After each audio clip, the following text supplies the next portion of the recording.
ছোট ছোট এমন কিছু জিনিস রয়েছে সেইগুলোকে যদি ফলো আপ করা যায়, মেনে চলা যায়, তাহলে পাখির থেকে অবশ্যই ভালো ব্রিড পাওয়া যায়। আজকের ভিডিওতে আপনাদের সঙ্গে আলোচনা করব এমন কিছু ব্রিডিং গাইড নিয়ে, সেইগুলোকে যদি আপনারা আপনাদের কাছে থাকা লাভবার্ড বা বাজরিগার পাখির উপরে ইমপ্লিমেন্ট করেন, তাহলে অবশ্যই বন্ধুরা পাখিদের থেকে ভালো ব্রিডিং রেজাল্ট পাবেন। ভিডিও শুরু করার আগে আপনাদের কাছে একটি ছোট্ট আবেদন থাকবে, যদি চ্যানেল সাবস্ক্রাইব না করে থাকেন অবশ্যই চ্যানেলটিকে সাবস্ক্রাইব করে রাখবেন। পাখি পালন করতে গিয়ে ছোটখাটো খুঁটিনাটি সবকিছু বিষয়ের উপরে কিন্তু আপনাকে নজর দিতে হবে, তবেই গিয়ে আপনি পাখির থেকে একটা ভালো ব্রিডিং পাবেন। ব্রিডিং মানে এটা নয় যে পাখি শুধু ডিম পারলো, ডিম ফুটে বাচ্চা বেরোনো, বাচ্চাগুলো সুস্থ সবল হয়ে বড় হওয়া, পুরোটাই কিন্তু আপনাকে লক্ষ্য করতে হবে। যদি আপনার পাখি ডিম পারে, সে ডিম ফুটে বাচ্চা না বের হয়, তাহলে আপনি ব্রিডিং পেলেন না। আপনার বাচ্চা ফুটলো কিন্তু বাচ্চাগুলো মারা গেল, তাহলেও কিন্তু আপনি ব্রিডিং পেলেন না। কিছু কিছু এমন ছোটখাটো বিষয় থাকে, সেইগুলোকে লক্ষ্য নজর করলে পাখির থেকে আপনারা অবশ্যই একটা ভালো ব্রিডিং রেজাল্ট পাবেন। বেসিক্যালি ভারত এবং বাংলাদেশের টেম্পারেচার অনুযায়ী লাভবার্ড এবং বাজরিগার পাখির ব্রিডিং সিজন কিন্তু শীতকালেই।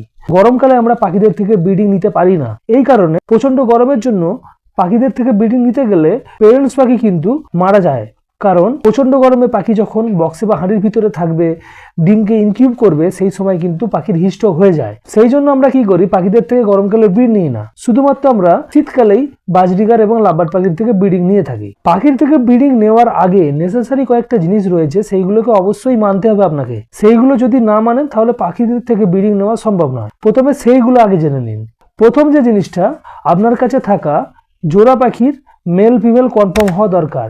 লাভবার্ড পাখির ক্ষেত্রে দরকার হলে আপনারা ডিএনএ করে নেবেন, একেবারে কনফার্ম হয়ে যাবেন যে আপনার কাছে যে জোড়াটি রয়েছে তার মধ্যে মেল ফিমেল রয়েছে কিনা। যদি মেল ফিমেল না থাকে, দুখানা ফিমেল থাকে, তাহলে পাখি বেশি কোয়ান্টিটিতে ডিম পারবে, সে ডিম ফুটে বাচ্চা বের হবে না। মেল থাকলে পাখি কিন্তু কখনোই ডিম পারবে না। বাজরিগার পাখির ক্ষেত্রে মেল ফিমেল সহজেই শনাক্ত করা যায়, বাজরিগার পাখির ক্ষেত্রে এই নিয়ে খুব একটা বেশি সমস্যা হয় না। 2 নম্বর যেটা, আপনার কাছে যে জোড়াটি রয়েছে সেটা যেন বন্ডেড হয়, ভালোভাবে যেন দুটো পাখির মধ্যে বন্ডিং থাকে। পাখি যদি বন্ডেড হয় তাহলে সে পাখির থেকে আপনারা খুব ভালো ব্রিডিং রেজাল্ট পাবেন। পাখি বন্ডেড হলে, ভালোভাবে জোড়া নিলে তারপরেই বক্স বা হাঁড়ি লাগাবেন। 3 নম্বর যেটা, পাখিদেরকে আপনাদের প্রপার প্রাইভেসি দিতে হবে। বাজরিগার হোক বা লাভবার্ড হোক বা অন্য কোনো যে কোনো পাখি হোক না কেন, আপনাদেরকে প্রপার প্রাইভেসি দিতে হবে। পাখিরা যেন নিজেরা খাঁচার মধ্যে কমফোর্টেবলি থাকতে পারে, ভয় না পায়। প্রতিনিয়ত ভয় পেলে পাখি কিন্তু প্রপার ভাবে মেটিং করবে না, ক্রস করবে না, ইনফার্টাইল এগ লে হবে। অনেক সময় আবার পাখি ব্রিডিংই করে না, ডিমই পারে না ভয়ের জন্য। তো প্রপার প্রাইভেসি আপনাদেরকে পাখিদেরকে প্রডিউস করতেই হবে বন্ধুরা। এই 3টে জিনিস একেবারে নেসেসারি। এরপরে আপনাদেরকে পরপর কয়েকখানা টিপস দেবো। যেহেতু বাজরিগার এবং লাভবার্ড পাখির শীতকালেই ব্রিডিং সিজন, তো অবশ্যই এই টিপস গুলোকে আপনাদেরকে ফলো করতে হবে। ফলো করলে 100% আপনারা ব্রিডিং রেজাল্ট পাবেন। প্রথম যে টিপসটি, সেটা হচ্ছে পাখিদেরকে আমরা যে ব্রিডিং সাপোর্ট ড্রপস দিই। ব্রিডিং সাপোর্ট ড্রপ বলতে কি, ক্যালসিয়াম সাপ্লিমেন্ট, মাল্টিভিটামিন সাপ্লিমেন্ট, বা অনেক সময় আমরা পাখিদেরকে ভিটামিন ই সাপ্লিমেন্টও আলাদাভাবে দিয়ে থাকি। তো এই সমস্ত যে সাপ্লিমেন্টগুলো পাখিদেরকে আমরা খেতে দেবো এই শীতকালে যেহেতু পাখিরা কম পরিমাণে জল খায়, তো আমরা যেটা করব, পাখিদেরকে এই সাপ্লিমেন্টের পরিমাণটা একটু বাড়িয়ে দেবো। অর্থাৎ আমরা যদি পাখিদেরকে 5 ফোঁটা করে কোনো সাপ্লিমেন্ট দিতাম, সেইগুলোকে আমরা 7 থেকে 8 ফোঁটা দেবো। কারণ হচ্ছে একটাই, পাখি যেহেতু এই শীতকালে কম জল খাবে, তো কম জল খাওয়ার জন্য পাখির শরীরে কিন্তু কম পরিমাণে সাপ্লিমেন্টগুলো যাবে। যখনই আমরা সাপ্লিমেন্টের পরিমাণ বাড়িয়ে দেব, পাখি কম জল খেলেও আমরা যতটা সাপ্লিমেন্ট পাখিদের শরীরে যাওয়ার প্রয়োজন ততটা আমরা পাঠাতে পারবো। বিষয়টা হচ্ছে এই জায়গায়। কিন্তু আমি আপনাদেরকে যেটা বলবো, শীতকালেতে পাখিদেরকে সকালবেলায় খাবার জলের সঙ্গে কোনো ধরনের ব্রিডিং সাপোর্ট ড্রপস দেবেন না। চেষ্টা করবেন পাখিদেরকে দুপুরবেলায় যখন সফট ফুড বা বয়েল রাইস বা চিড়ে বা পাউরুটি, এই সমস্ত সফট ফুড পাখিদেরকে দিতে যাবেন, তার মধ্যে আপনারা ব্রিডিং সাপোর্ট ড্রপসগুলোকে, অর্থাৎ ক্যালসিয়াম, মাল্টিভিটামিন বা ভিটামিন ই, এই ধরনের সাপ্লিমেন্টগুলোকে মিক্স করে পাখিদেরকে খেতে দেবেন। আর সকালবেলায় যখন পাখিদেরকে খাবার জল দেবেন, তখন পাখিদেরকে ন্যাচারাল যে সমস্ত ইনগ্রিডিয়েন্টস রয়েছে, যেমন আদা, তুলসী, বা আপনারা যদি তুলসী ড্রপ বা তুলসী বাসক জিঞ্জার ড্রপ, যে এই সমস্ত ড্রপগুলো রয়েছে যেগুলো পাখিদেরকে ঠান্ডার প্রোটেকশন হিসেবে আমরা ইউজ করি, সেইগুলোকে পাখিদেরকে সকালবেলায় খাবার জলের সঙ্গে দেবেন। আর পাখিদেরকে দুপুরবেলাতে যখন আপনারা সফট দিতে যাবেন বেলার দিকে, তখন পাখিদের সফটের সঙ্গে আপনারা ব্রিডিং সাপোর্ট ড্রপস বা যে সমস্ত সাপ্লিমেন্ট আমরা পাখিদেরকে দিই, সেইগুলোকে পাখিদেরকে দেবেন। আর পাখিদেরকে যখন আপনারা সফটের সঙ্গে ব্রিডিং সাপোর্ট ড্রপসগুলোকে দেবেন, তখন যেটা করবেন, আপনারা যদি 5 ফোঁটা জলে দিতেন, সেই জায়গায় আপনারা 3 ফোঁটা করে সফটের সঙ্গে মিক্স করবেন। কারণ সফট যখন পাখিরা খাবে পুরোটাই খেয়ে নেবে, সেই জন্য ওষুধের পরিমাণটা একটু কমিয়ে দেবেন। বেশি পরিমাণে দেওয়ার কোনো প্রয়োজন নেই। জলে যতটা দিতেন সফটের ক্ষেত্রে কিন্তু পরিমাণটা একটু কম হবে। তো এই জিনিসটা ফলো আপ করুন, তাহলে কিন্তু পাখির শরীরের ঘাটতিগুলো সহজে মিটবে। 2 নম্বর যে জিনিসটা, এই সময় যখন ব্রিডিং সিজন চলছে, মোটামুটি আমরা ব্রিডিং সিজনের শেষ পর্যায়ে চলে এসেছি, এই সময় আপনারা ভালো করে দেখে নেবেন আপনার খাঁচায় লাগানো পাখির দাঁড়গুলো পাকাপোক্ত ভাবে আছে কিনা।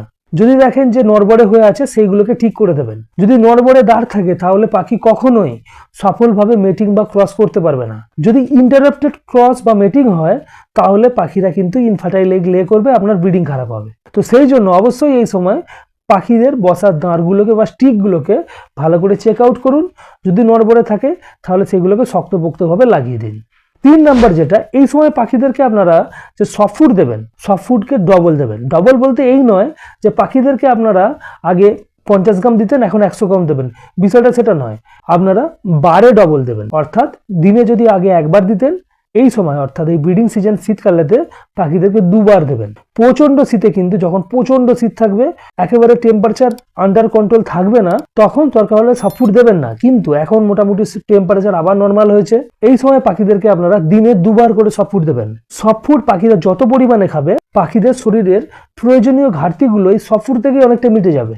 তো অবশ্যই সফট ফুড পাখিদেরকে দিনে 2 বার দিবেন, এবং তার সঙ্গে পাখিদেরকে যে সিড মিক্স দিচ্ছিলেন এতদিন, সেই সিড মিক্সের পরিমাণকেও এখন ডবল করে দেবেন। খাবারের প্রাচুর্যতা অবশ্যই আপনার খাঁচায় বা কলোনিতে রাখতে হবে। খাবারের প্রাচুর্যতা যত বেশি থাকবে, পাখিরা কিন্তু তত সুন্দর ব্রিডিং আপনাকে দেবে।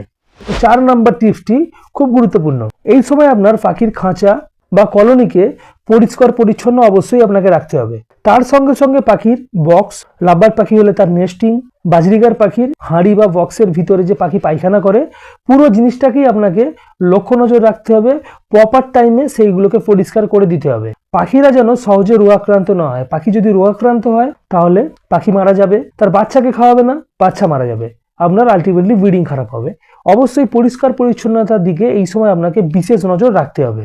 5 নম্বর যে জিনিসটা, আপনার পাখির যখন ডিম ফুটে বাচ্চা বের হবে, সে বাজরিগার হোক বা লাভবার্ড হোক, তারপরেই পাখিদেরকে কন্টিনিউয়াস ভাবে আপনারা ভিটামিন বি কমপ্লেক্স দিতে থাকবেন। মাঝখানে একদিন আধদিন ভিটামিন বি কমপ্লেক্স বন্ধ রেখে দিয়ে আপনারা প্রোবায়োটিক দেবেন।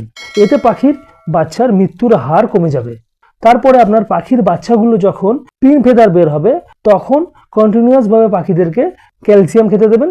তখনও কিন্তু আপনারা ক্যালসিয়ামকে একদিন আধদিন বন্ধ করে দিয়ে প্রোবায়োটিক দেবেন। প্রোবায়োটিক আপনার পাখির মোর্টালিটি হারকে কমাবে এবং পাখিদের ডাইজেশন ঠিক রাখবে।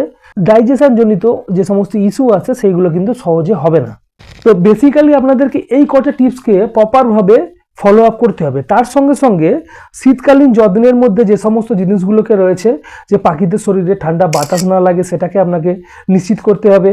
পাখির শরীরেতে কোনোভাবে কুয়াশা বা শিশির না পড়ে সেটাকে নিশ্চিত করতে হবে, এবং আপনার পাখির ঘরের টেম্পারেচার যাতে খুব নিচে না নেমে যায় সেটাকেও আপনাকে নিশ্চিত করতে হবে। তার জন্য দরকার হলে আপনার সেটআপের ভিতরেতে বা কলোনিতে 100 ওয়াট 200 ওয়াট আপনার যতটা প্রয়োজন ল্যাম্প জেলে পাখির সেটআপকে গরম রাখতে হবে। শীতকালীন যত্ন কিভাবে নিতে হয়, শীতকালে কিভাবে পাখিদেরকে রাখলে পাখিরা ভালো থাকবে, এই নিয়ে আমার চ্যানেলে আগেই ভিডিও দেওয়া আছে, তার লিঙ্ক আমি ডেসক্রিপশনে দিয়ে দিচ্ছি, ভিডিওটি দেখে নেবেন যদি না দেখে থাকেন। তো আলটিমেটলি ওভারঅল আপনাকে শীতকালীন যত্নের সঙ্গে সঙ্গে যে ব্রিডিং টিপসগুলো আপনাদেরকে দিলাম সেইগুলোকে তো অবশ্যই আপনাদেরকে ফলো আপ করতে হবে, এবং পাখির খাঁচায় কলোনিতে বা সেটআপেতে অল টাইম সলিড ক্যালসিয়ামগুলোকে দিয়ে রাখতে হবে। সলিড ক্যালসিয়ামের মধ্যে যেগুলো রয়েছে, ক্যালসিয়াম ব্লক, ক্যাটেলফিশ বোন, ডিমের খোসা বা শামুক বা ঝিনুকের খোসা, এইগুলোকে আপনাদের সেটআপে তো অবশ্যই দিয়ে রাখতে হবে। আর আপনি যদি গ্রিড ব্যবহার করেন তো খুব ভালো জিনিস, আপনারা গ্রিডটাকেও অবশ্যই আপনার খাঁচাতে বা সেটআপেতে বা কলোনিতে দিয়ে রাখবেন। বেসিক্যালি একটা কথা মাথায় রাখবেন, আপনার যদি পাখির জোড়া কনফার্ম থাকে, পাখি যদি বন্ডেড থাকে, পাখি যদি ভালোভাবে সফট ফুড খায়, আপনার সিড মিক্স যদি উন্নত মানের হয়, এবং তার সঙ্গে পাখিদেরকে আপনারা সঠিক যত্ন রাখেন, পাখিদের হেলথের ওপরে নজর রাখেন, তাহলে কিন্তু পাখিদের থেকে অবশ্যই আপনারা ভালো ব্রিডিং পাবেন। কিন্তু একটা কথা আপনাদেরকে বলে রেখে দেবো, আপনার পাখি যদি অসুস্থ হয়, আপনার পাখি যদি বুড়ো হয়ে যায়, সেই পাখির থেকে আপনারা কোনো দিনই ভালো ব্রিডিং রেজাল্ট আশা করতে পারবেন না। আপনি পাখিদেরকে যত ভালো রাখুন, যত ভালো খাবার দিন, যতই যত্ন করুন না কেন, কিন্তু আপনার পাখি যদি ওভারেজ না হয়, আপনার পাখি যদি সব কিছু ঠিক থাকে, 100% আমার দেওয়া টিপসগুলোকে যদি ফলো করেন, আপনারা ভালো ব্রিডিং রেজাল্ট পাবেন। আর কয়েকদিন পরে ব্রিডিং সিজন শেষ হবে, এই সময় চেষ্টা করুন পাখিদেরকে খুব যত্ন আত্তির মধ্যে রাখার, তাহলে শেষের ক্লাসগুলো আপনারা পাখিদের থেকে কিন্তু খুব ভালো পেতে চলেছেন। এই ছিল আজকে ছোট্ট ইনফরমেটিভ ভিডিও। যদি ভিডিও ভালো লাগে অবশ্যই ভিডিওকে লাইক করবেন। চ্যানেলে যদি নতুন হন অবশ্যই চ্যানেলকে সাবস্ক্রাইব করে রাখবেন। আজকের মতো বিদায় নেব, পরবর্তী দিনে নতুন টপিক নিয়ে আবারও দেখা হবে। ধন্যবাদ।